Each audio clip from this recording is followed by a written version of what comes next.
Golf बलमा यो सानो सानो डट किन हुन्छ र जिन्स प्यान्टमा यो सानो पकेट किन दिन्छ त? आउनुहोस् जानौँ यस्तै कमन कुराहरूमा लुकेको 3टा फ्याक्ट्स। नम्बर 3, यो एक्सिलेटरमा दिएको ब्रस हजुरको जुत्ता चम्काउनको लागि हुँदैन है।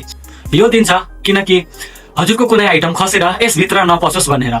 तर एउटा कुरा चाहिँ मान्नुपर्ने हुन्छ, यो एक्सिलेटरको ब्रसले जुत्ता चाहिँ बहुत राम्ररी सफा गर्ने गर्छ। नम्बर 2, यो फ्यासनको दुनियाँमा धेरै नयाँ नयाँ जिन्स प्यान्टहरू आयो, तर एउटा कुरा जिन्स प्यान्टमा कहिले पनि चेन्ज भएन, त्यो हो यो सानो पकेट।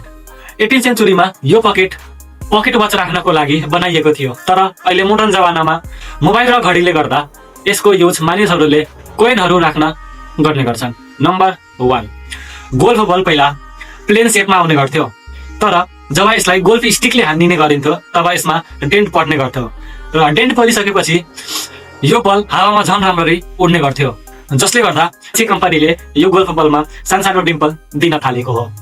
भिडियो राम्रो लागेमा हजुरको च्यानल फ्याक्ट्सम्यान एनपीलाई सियोर लाइक अनि सब्स्क्राइब गर्नुहोला।